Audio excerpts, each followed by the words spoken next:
That always makes me nervous. There we go, it worked. Official hello to Matthew. How are Hello, you? hello. I am doing very well. I'm so excited to be here. We were just trying to figure out how we met. We met in the world of Instagram via, you were saying, a client of yours that I follow. And Yes. it's just so cool. It's just so cool the way that we all are meeting people nowadays and connecting. Isn't it? It's often funny. I'm actually tonight with a local business organization on the North Shore of Boston, which is where I live in Massachusetts, and we're getting together to celebrate the success of a past event, an in-person event, and it's just funny to be able to gather with like 30 or 40 People other that aren't business this little owners. circles, right? They come out of their I circles and they have know. full bodies. It's so weird.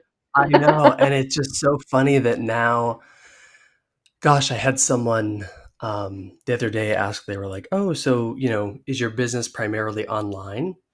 And it's funny because even though, yes, it quite literally is online, I never really think of it that way. Sure, my website, landing pages, social media is Yes, it's a online, funny but question. it really is because I feel like with Zoom and everything else, I mean, us right now, it really can feel like you're meeting people, which I know can be both a good and a bad thing, but I'm trying to hold on to the positives. Yeah, so I try and make an effort if there's someone that I have met for an online coffee date or on Zoom somehow, try and make sure that we actually meet up in real life. Sometimes it takes a while. I feel like getting to Massachusetts might take me a while, but more local people. But I'm right there with anyway, you. we so today I'm doing things slightly differently. I usually have my guest expert just like come in and kind of like just talk, but today we came up with a plan that we are going to ask each other questions in our zones of genius. Who's going first? I would, I mean, I'll go if you want to Okay, ask me some questions, and then I'll throw it cool. back to Yes. you. Okay, good plan. All right, so the questions that I came up with, I tried to kind of look at the website I love using, Answer the Public. There are other websites, but it will show you questions that general members of the public might be asking about a particular topic. So I looked up questions about branding, and the first question that came up was, are branding and marketing the same thing? So there you go. And I just reached for my notebook book because I too also use that site. And weeks ago, I did a social media post based solely on that question. And if I can find the haha, here it is. Okay, so this is one of my favorite questions, and I think it really is the reason why I'm in the business of branding and not necessarily marketing or advertising. I did get a degree in advertising, but I fell in love with branding, brand identity, the design of it all. And so, for those who can see the video, let's see. So, are Oh. branding and marketing the same thing? Well, the way that I like to look at it is that branding is the trunk of the tree and marketing is the leaves. And to break that down a little bit, the way that I view a, a brand first and foremost, and I've said this before, is not even something that we can control, right? The brand itself. Marty Neumeyer, I always mess up Hmm. his last name, Yeah, that's right. said, a brand is not what we say it is; it's what they say it is. And I firmly believe that that's true. However, the aspects of our brand that we can control are our brand identity, right? You know this as a brand photographer, right? We have the control over the visual elements that hopefully can help shape the brand, right? That like intangible that people have connections with, right? And so for me, when someone asks if branding and marketing are the same thing, I kind of view it as also, what is it? Can a square be a rectangle, but a rectangle can't be a square? I think mathematically it's one way or the other, something like that. I'm not a mathematician, but the idea being You're they are asking the wrong totally person. interconnected and related. Okay. Exactly. I'll stick with the tree metaphor. So the branding as the trunk of the tree really is something that should be hopefully uh, for a long period of time, right? It's the foundation of your business. It's your mission, your vision, your core values, right? And it's the elements of your brand identity that hopefully will never change. They may grow or evolve, right? Like the actual roots may continue to deepen as you further deepen your own work or niche down into a specific area. But the core of your business and your brand identity shouldn't be changing too much, right? Like at the heart of it. Now, the marketing being the leaves is because throughout all the seasons of your business, you need to market, you need to advertise, you need to speak about your business in different ways. And so there's going to be seasons that you have little buds on your tree. Maybe you're focusing on, uh, some back end things in your business, maybe some operations. And then come springtime, when we see some blossoms, maybe that's when you're showing up on social media or putting out some That's advertising, brilliant. right? I love that. Um, and so marketing will always be changing based on your motivation or what you need to do, right? Or what you're asking other people to do, right? Like sign up for my course, purchase a one-on-one call with me, buy my product, step into my store, right? Whereas the brand is really always there, whether you can truly see it or not. And so that's why I like to view branding as the trunk of the tree and marketing as the leaves. So the answer is no. Branding and marketing are not the same thing. And Right. I say thank goodness for that because I think that branding is just such a wonderful and inspiring part of business. Yeah. It's funny because it took me a long time to realize that it was branding that I was interested in. To begin with, I thought people always say, "Oh, you're so good at marketing," and I do enjoy marketing, but I realized that it was specifically the what goes into a brand that really kind of lit me up. And that leads me very nice to the second question, which is all about you mentioned having a brand identity. And I think that is something that people really struggle with. Like if you say to your average Joe, what is your brand identity? That they will struggle to answer. So how can you help people with that? Yeah, so your brand identity really is the tangible representation of the intangible, right, of your Oh brand, my right? So God. Right. I know, but taking your mission, your vision, these values that you hold dear, right? For me, one of my core values for my business is empowerment, right? And so, how do you visualize empowerment, right? That may visually mean 10 different things to 10 different people. But your brand identity is how you, as the business owner, the entrepreneur, the you know content creator now, uh, make tangible the intangible within your brand, right? So your brand identity is comprised of many, many elements. Typically, we think of your logo is one of the first that people think of. And even though I am so a little bit of quick background, in addition to being a branding coach and helping folks one-on-one really crystallize their brand strategy, I also own and operate a full-service branding and graphic design studio. So we kind of work with folks in two different ways, like the full service done for you, folks that just have maybe a quick deliverable list of what they need done and they don't want to really do it, they just want to sign off on it, right? Then you have folks that want to play a little bit more of an active role, and so they want to have more of, they want to roll up their sleeves with you, really kind of dive deep, figure out that strategy and even the design elements together. But regardless of whichever way folks work with me or other folks in the branding and design industry, what we're doing here is creating an identity, right? A communication system. And I say that because your Writing that brand down. identity is not just your logo, right? It's an entire visual language that you use to communicate your brand, right? Most people, again, think of logos, color palette, typography, but it's also photography and illustration or icons, all the way down to, not many business owners may even list a phone number anymore, but for anybody who may operate a physical retail shop, the voice message that greets them, right? Or the music that you use in your intro or outro of your video.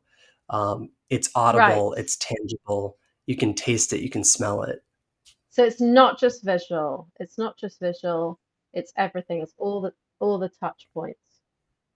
Exactly. It's a whole 360 experience, right? Because we as individuals, we're living in this 3D world, and if you like to think of it as branding is really the 3D embodiment of, again, those more core foundational elements such as mission, vision, values, and bringing those to a visual experience that don't just involve, again, color and shape, but also anything that's audible or things that you could taste if you, are a chef or you own a sweets shop or something like that.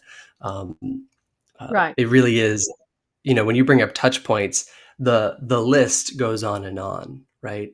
Uh, Business cards, landing pages now, an email confirmation that you send someone. There's so much, and so by crystallizing that into a cohesive and consistent visual language, you're actually allowing yourself as a business owner or entrepreneur to communicate with more confidence, but actually communicate with ease and a little bit more freedom because you have all the elements at your disposal. It's kind of like a toolbox that you can just open up and grab whatever tool you need based on what you're trying to do, right? Right. And I think that actually I'm going to look at, I think that takes us to our third question, like beautifully, because as far as I remember, the question I was going to ask you next is how does branding give you a competitive advantage? And that's exactly what you're saying. Like you have this toolbox at the ready. Exactly. And I think, even to dive a little bit deeper, how does branding give you a competitive advantage? Well, the whole purpose of branding in my mind and from what I've learned through school and also actually being out there in the world and doing this thing is it really is all about differentiating you and positioning you and your business and your service differently in the minds of a consumer, right, or a potential client. And so, how does branding give you a competitive edge? Well, it differentiates you. If you're a coach, it differentiates you amongst the masses of other health coaches or fitness coaches out there, Yeah, because we right? want to know, like, we have these little, I always say, like, we have these little kind of psychological processes that are going on, and they're very quick, and we don't always pay attention to them. But when I'm connecting with someone new on Instagram, I'm thinking, not necessarily what's in it for me, but like, what am I going to get out of you? What are you going to like? How are you going to enrich my experience? What are you bringing to the table? Like, you're a nutritionist. Okay. There, I mean, like everything, a dime a dozen on Instagram. What makes you different? Like, why are you such a special nutritionist? And I think for the people that haven't figured it out, it makes the experience very vanilla. Yeah.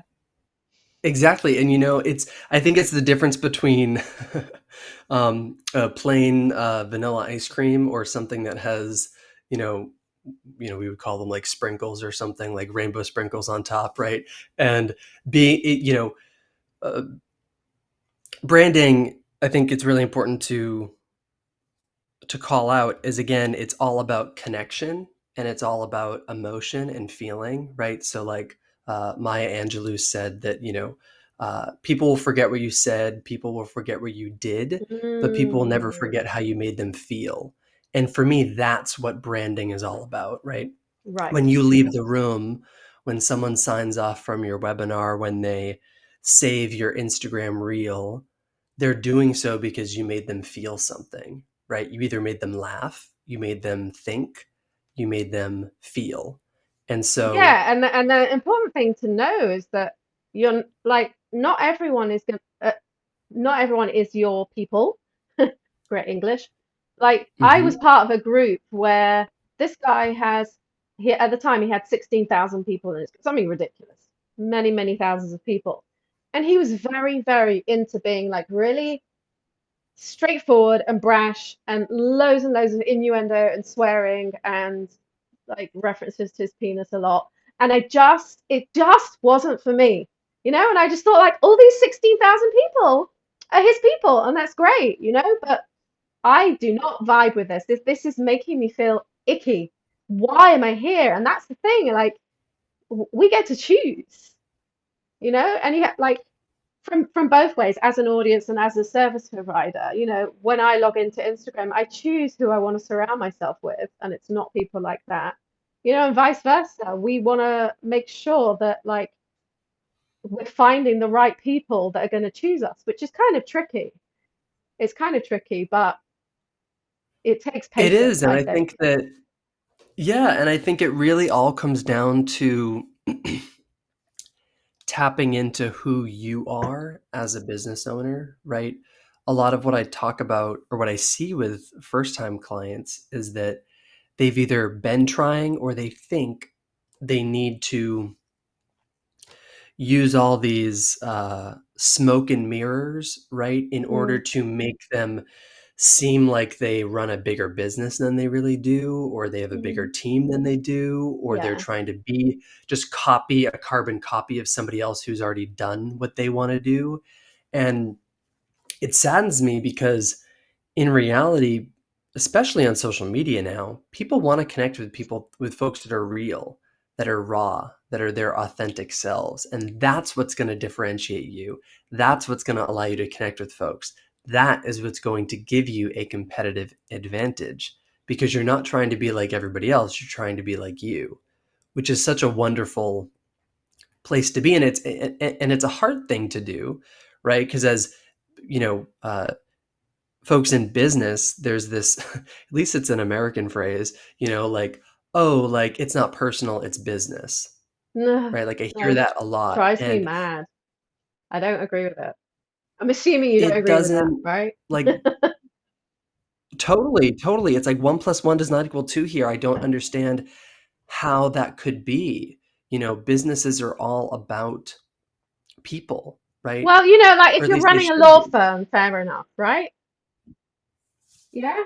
You're running a law firm and you're doing deals, then okay, you could possibly say there's no emotion here, even though you're actually However, even lying. with that though, right, like and while I Still agree, I lying. think it's also important, right, to say, like, if you wanna be a good lawyer, right, or someone who leads with their values, at the end of the day, you're still helping people, right? So, like, the Yeah. idea that you shouldn't be tapping into elements, again, that light you up, bring you joy, help you feel more alive and excited about your business is just total crap to me, right? And so I think that branding is just such a wonderful process. It's a wonderful uh, area of business, and honestly, it's I think it's the most fun, right? Because we just get to play and we get to imagine, we get to create, right? Like, isn't that why we're doing this? Absolutely.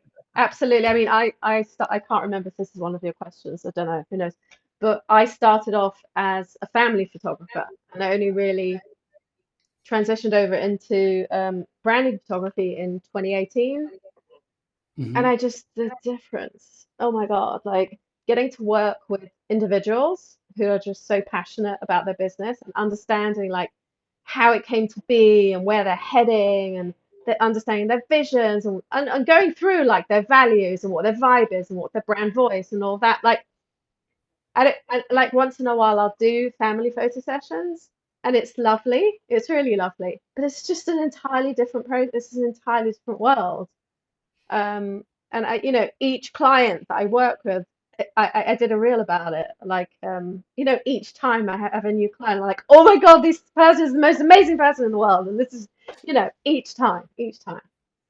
Isn't it funny? I think that anyone who works within the branding industry, whether you're a designer, photographer, copywriter, I feel like we always, I don't know if it's that half of us are like empaths or just like really love to Yes. connect with people that we get so excited about our clients and their business because it almost feels like we're a part of their team, right? Well, I Because we say to are. people like, you haven't heard the last of me. I'm going to keep cheerleading you, you know?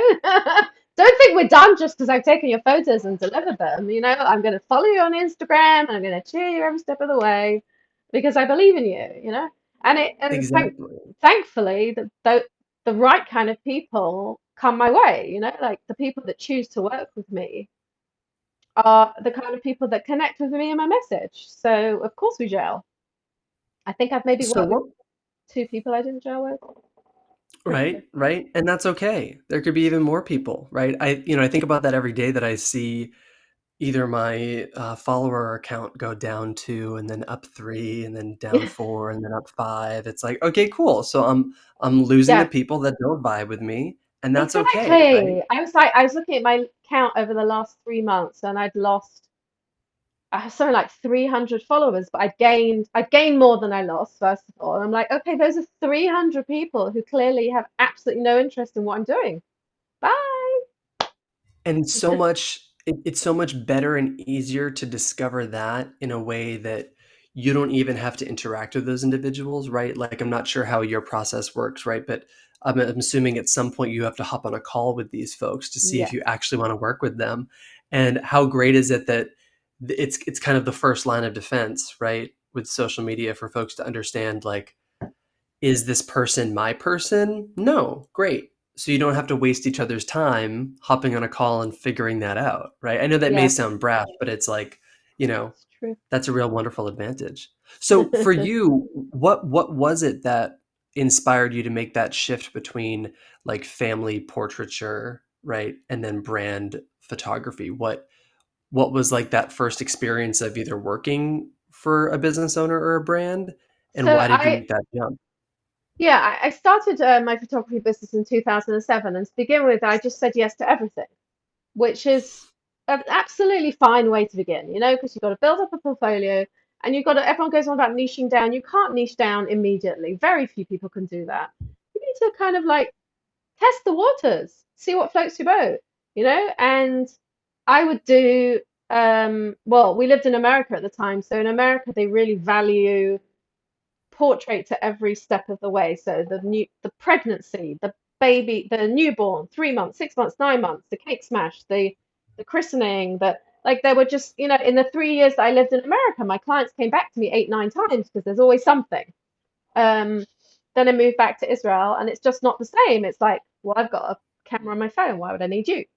And so my clients became expats, people that had grown up with, you know, portrait photography as part of their existence that really understood it. So that kind of narrowed down my market, which was fine.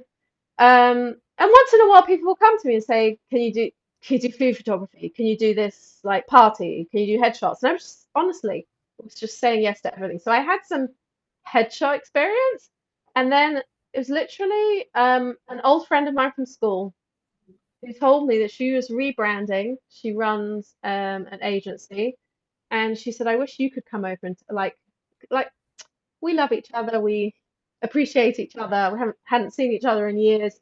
I wish you could come over and do my headshots for me."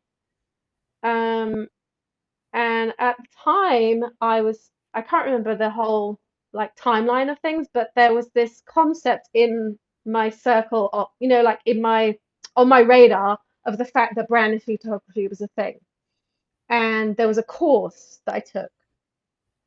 Um, yeah, I took this course online to understand really what branding photography is and how it differs from like when you're working with portrait clients. And she said to me, "I wish you could come over to London." And I did. I flew to London. I did her session and I did two other sessions. And that launched it. And then I was Mm. flying back every quarter and doing these sessions in London. And it was all like word of mouth and it was all really exciting. And then that sentence, and then Corona hit. Uh, so I stopped flying, but I started building up more of a clientele here in Israel. And yeah, I mean, it just keeps evolving. Everything that I'm doing just keeps evolving because, I've been working on the side, helping people either like manage their social media or helping people set up Instagram accounts. And when we were experiencing lockdown, I'm like, great, now I can't do the branding photography thing. The branding photography thing was still quite young and new, and then I couldn't do it because you have to actually be with the person to take the pictures. So that's how the Instagram coaching piece came in. And someone said to me recently, some coach guy that was mansplaining to me, said, you need to niche down. You can't be a photographer and a coach. You need to do one or the other. And I said, no, actually, you're wrong. I can be both because they fit together beautifully. Exactly. There's so much connection between brand photography and what folks are doing, especially now on Instagram, right? It's storytelling. It's creative Storytelling. storytelling. It's And I said it's it's also like giving people the confidence to be visible. Like, the psychology behind getting into a photo session. I don't just like turn up on the day and snap and go home. There's a whole process, hand holding that goes into it because the people that come to me tend to be much more like nervous about having a shoot. Um, so, I said it's all surrounding this issue of online visibility, whether it's the coaching or whether it's the photo shoot, they complement each other. right. And I think while I do see the grave importance to, you know, niche down or have a focus, I think your focus can include a couple different avenues, right? Like very similar to you. For me, I started as a graphic designer, right? I also worked as a commercial photo producer, so I've also kind of seen that world. But the thread, like the through line through it all, was storytelling, right? In just different ways. And for me, it's like my Mm. my brand coaching business came out of the one-on-one strategy calls that I would have with my clients, my logo design clients, where I needed to learn a little bit more about them. And when I would ask, especially more of the smaller, newer business owners or entrepreneurs, what's your mission? What's your vision? They would look at me like, I don't know. Oh, And within like our 45-minute call, I'm like, okay, quick, like we got to do something. And then I realized, wait a second, people also need help with this. And so to your point, I think so long as you are uh, like connecting your services or they're both moving people in the same direction, I say go for it. Why not have two, three branches of your business? Again, so long as it's not confusing or like diluting your own brand or your marketing, I say go for it, right? If it brings you joy and it's helping people, why wouldn't you do it, right. Yeah, right? absolutely. Absolutely. So What else? for you, while this is very specific, it's something that I get a lot of questions about when we're talking about branding and kind of building the look and feel. Folks are then thinking about, oh, well, the photography that I want to include on my website, right? And then they go blank. Like they have no concept of what photos they should be thinking about, poses, compositions, where they should even be photographing. So for you, out of all the branding photos someone could take or invest in, which like poses or compositions or layouts are really the most useful or beneficial, especially maybe even for that newer business owner? Right. So I think it does really help when the new business owner has an idea of how their website is going to look, but it's not essential because most of the time you are going to have some. Now I can hear myself back. I don't know why it just started all of a sudden. Most of the time you are going to have like a space where you could put like a banner picture. So I always try and make sure that whatever it is that I'm shooting, um, I'll shoot it vertically, I'll shoot it horizontally. And when I'm shooting horizontal, um, what do they call it? They call it the hero image, I think. Yeah. So you have like Yes. Yep. really great, like lovely close-up image of you with a blurry background and loads of empty space where the text can go over. So and a photographer doesn't do that in advance, it's very difficult to, like, it can be done in Photoshop, you can take a piece of the image and extend it, but it's a pain. It's much better if you have, and I give my clients, we go through a shot list so that I know on the day I come with that list printed out, um, of all the shots that are needed and the props, shot and prop list, because you might forget. You want a picture of you with your laptop, but you forget to bring the laptop because it wasn't written down. So now what do we do? It's happened many times. It doesn't happen anymore. Um, Hmm. so that hero image is really important. I would say, like, people always want to have, they say, can I just have like the traditional boring headshot for LinkedIn? It's so funny. People always say that. I need the boring headshot for LinkedIn, you know? And I'm like, okay, let's do the boring headshots for LinkedIn. Like nothing imaginative, just like smiling at the camera. And I know it's going to kind of get chopped up into something like really close up, fine. Like I said, like shooting horizontally and vertically, having a really good mix of both is really important because you don't necessarily know like what your website is going to look like and how it needs to fit in. Um, and then I usually on a branding shoot, we will find a plain wall. It doesn't even have to be a white wall. Most people now are using Canva that allows you to remove the background, and those images you can use like to create real covers on Instagram, and like once you're able to cut yourself out, you can do it so many things in Canva.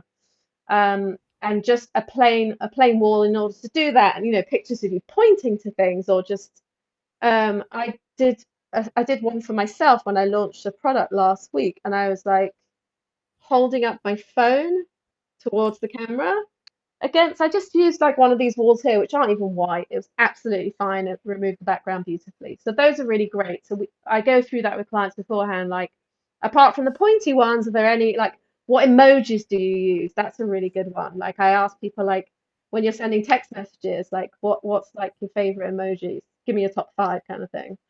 And then we go through those. And then quirky stuff. Let's say like if you have like some like everyone has some, unless they're super super serious in their brand. It's really nice to be able to show like the fun side of the person. Even if it's just like the fact they sometimes like to stick their tongue out or go cross-eyed or something stupid like that. Um, and I would say lastly, something really useful is to go and look at either social media posts or blog posts that you've written where you struggle to find the matching image, the right image for it. And you had to go and find stock photography or use an old picture, but you really wanted it to be a picture of black. Like for me, I'm really lacking in pictures of me coaching. I need someone to come and take photos of me at my computer talking to a human. Like I don't have that. So I know that's missing. So Right. that would go on my list. Yeah. And so like what I hear you saying is it's important to have the end use or the end result Yeah. in mind, right? It may not Yeah. have to be the full finished product all fleshed out, right? Like you don't need to have a full website designed in order Right. to figure out the photography, but maybe an understanding of, yes, we have this big hero cover image, right? And then knowing that on mobile it's going to cut about 75% of that. So how does that, you know, how do we leave that white space, right, for the hero copy to live, right, that headline, the call to action, but knowing that maybe that's going to move elsewhere in a Mm. different environment. So I think having the end use is really so important, or at least an idea of it, because it helps you, right, pave that like roadmap for, Yeah. oh, okay, I would suggest you use this location or these props, or Oh yeah. So right, I mean, you're really you able said about to. location, like location, people tend to stress about it. I do a lot of my photo sessions here outdoors because like 90% of the year it's great weather. Uh, Only rains for like 6 weeks. So we're usually outdoors. But I say like with that outdoor location, it needs to make sense. Like if you hate the beach, you can't bear having sand on you, then don't have, I mean, I would love a beach shoot because I love the beach. I would not want to have a shoot in like a WeWork in a co-working space because it just doesn't make sense because I work from home, right? But for someone Mhm. else, that might make Mhm. sense. Like, do you go to coffee shops? Do you even drink coffee? If not, we're not going to a coffee shop, you know? I know you do. But it's really funny the amount of people I see that in their photos, they're holding a mug, and I What's in know there? them, and I'm like, "You don't even drink tea or coffee. What are you doing?" I'm like, it Gotta really have a is picture of so me with true. mug. Yeah. It has to make sense. I love that. I love that so much that it has to make sense because it Yeah. does, And they right? also have to feel comfortable with it. I remember one shoot where I was sitting at a cafe with a client and I was taking pictures of her. She was just like kind of typing away at the coffee shop. And I said to her, "Is this something that you would do?" She was like, "Yeah, totally, I do." I was like, "Okay, so it's allowed." Then I asked her if she would get up and walk towards me because I like those kind of walking shots, like full, it's a chance to get like a full body shot. And she said, "I feel like an idiot." I said, "Okay, forget it. Doesn't matter. It's fine. We're not going to do it." Because, like, what's the point? She's going to look at that picture and think, "Oh, it was so embarrassing." And she's not going to use it. Mhm. So it's just all about like being comfortable in your environment, being comfortable with what what you're doing. Yeah, I think if it doesn't feel good, it's not gonna look good, right? And not that it's all about like vanity, but like looking good can just mean that you appear comfortable, right? You Yeah. appear in your best, you're putting your best foot forward, right? So my second question is the term trend and like trending audio right now is really big, but on Instagram. But I'm curious for you, what trends photography wise, right, are you noticing? And are there certain trends that you typically encourage folks to steer clear of? So there was this trend, maybe like in the 90s, where you would like make the picture black and white, but just leave one part color. Do you remember that? Yes, yes. And I still see it. I'm like, what are you doing? It's just stop. I'm very happy to see a lot more um, acceptance of the fact that you will have in any given picture light and dark. You will have highlights and shadows, and that people are starting to like really get into playing with the shadows and the light pouring in from the window. Like um, so because I remember I used to panic if I would use a backdrop with a light and you saw a shadow and it was just mortifying. Whereas now people are like deliberately creating them and using them as like part of the image. Oh, hold on. I heard a little pop, which means there's a question. Let me just go and see what it is. Oh, Oh, frozen. I frozen? Did I freeze for you? no. Oh, okay. We'll go with Hope it. hopefully we're still good. Yeah, so I'm loving this. I'm loving this trend. Also, when ring lights came into the world, I mean, here I have one here and I have one there. Ring lights used to be, I mean, I used to dream of owning a ring light, like a photographer's ring light. They were just a fortune, and there was none of this kind of cheapo version. So now, like, they're so accessible, what are like $30? Mhm. Um, and it means that, just like a whole world of lighting opened up. Um, so that I'm really enjoying that. Um, there used to be a trend to kind of like super over process everything. I used to do it. I mean, I look back at my processing of my like portrait photography, and it had like this weird green tinge to it, very green. And it was also Yeah. cool to crop off the top of the head so that you could get in really close and tilt the camera a bit. That's all gone, thank God. Yeah, so I am enjoying it. It's much more raw and natural. Mhm. Which I think is so great because it's allowing people to show up as themselves, feel authentic, do what feels good, right? Yeah. Have it make sense for them. They're not trying to, again, like what I said earlier about feeling like they have to put on smoke and mirrors, right? Like I'm sure you see some people that either think in their photograph, well, I'm a business owner now. I need to wear a suit or a jacket and I need to stand there with my arms crossed. And it's like, but that's not your personality. Do you even Like, wear would you that? Do you wear a even own a suit? suit? I always have those discussions when people say, "What do I wear?" And I'm like, "Okay, if you're meeting me like for we're having a meeting, like I'm a potential client or whatever. What are you gonna wear? Wear that." Yeah, I definitely had a client who wore a suit who never wore again. You have to show up as you are, or else you're not doing yourself or your potential clients any favors, right? Because people pick up on that. People pick up on when you're trying to be something other than you, right? Yeah, I like if anyone ever saw me having a photo shoot wearing heels, they'd be like, "What the hell is she doing?" Yeah. So, thinking about a photo shoot of you in heels on location, Uh, how do you choose the right spot for on location shooting? I know you talked a little bit about it, yeah. but is there any like secret or a tip? Yeah, so I mean, so like I said, the location needs to make sense for you and your brand.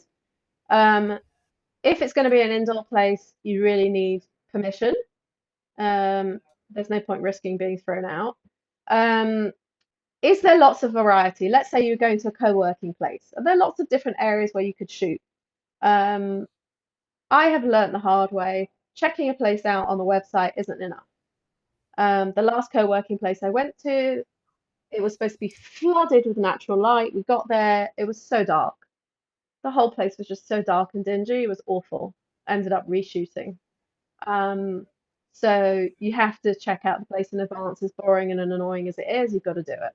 Mhm. And again, if it's indoors and there are spotlights coming down, a spotlight over your head is just going to like accentuate like the shadows under your eye sockets and not flattering at all. And a lot of these co-working places are lit up with spotlights, so they're actually not that good.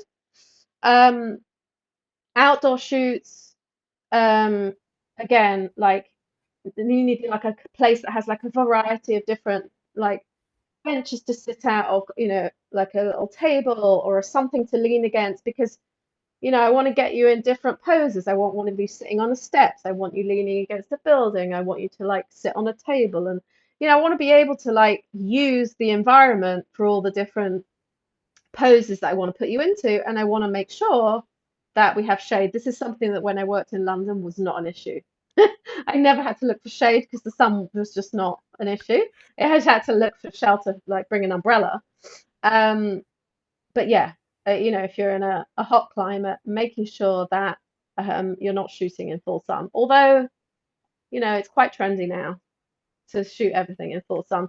Um, yeah, but I would say like number one consideration is, does this make sense wherever it is that you're thinking of shooting? And people get really excited. Oh, I want to shoot in this park. There are these beautiful bushes with pink flowers. Like, we're really not probably not going to see them, because if your bush with pink flowers is in open sun, we ain't going there. Right, right.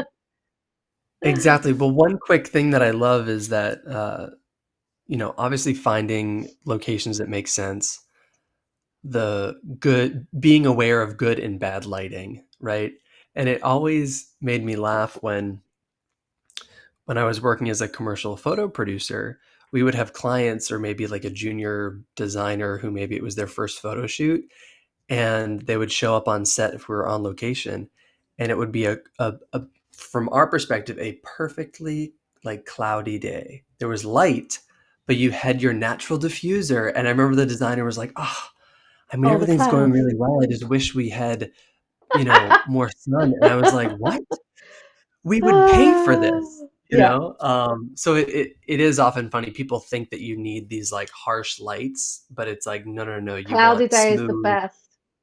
cloudy day, even for a wedding, right? I actually officiated my first wedding this past weekend. It was my Wow. cousin's wedding, and it was gray. Thankfully, it didn't rain during the ceremony, but people were like, "Oh, it's cloudy," and I was like, "This is great. Everyone's gonna look their best." Yeah, Yeah, that's a it's very so good funny. point. All right. Well, how do we conclude all of this juicy information? I know. I mean, I feel like for me, our like my takeaway from our conversation today is like it has to make sense. Everything, right? Love Like that. look and feel of your business, it has to make sense. The colors for your brand have to make sense. The look and feel of, the social media posts that you share have to make sense, right? Stop trying to be something you're not, right? Mm, Just tap into the parts of you that bring you joy because that's gonna help other people to connect with you, right? Especially through your photography. Like if you're trying to look like someone you're not, that's gonna that's gonna hold up a big red flag, and no one's gonna wanna work with you. But for me, I think my takeaway today is really about uh, showing up as your true self, right? yeah, And and not it's being something that we hear, and it's so funny because, like, I guess we hear it so much, and I think a lot of people still struggle with it. What does that mean, my true self? What's my true self? What is that?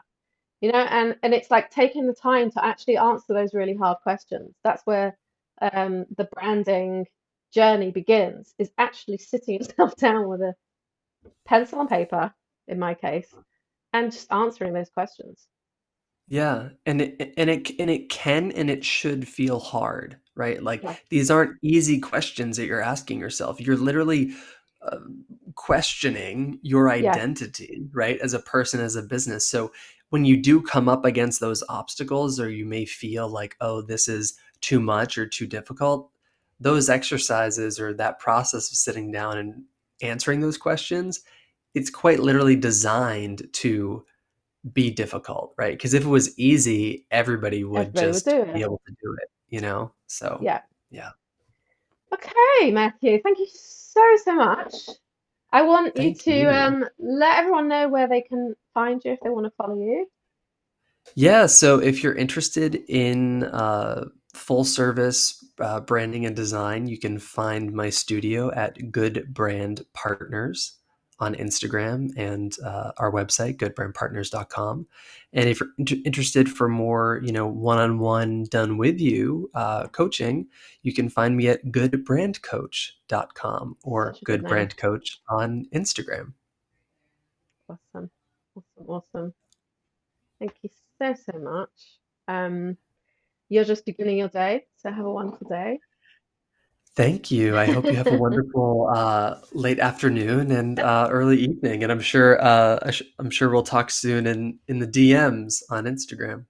Awesome. Thank you. Take care. Thank you. Bye Stay well. bye. Bye.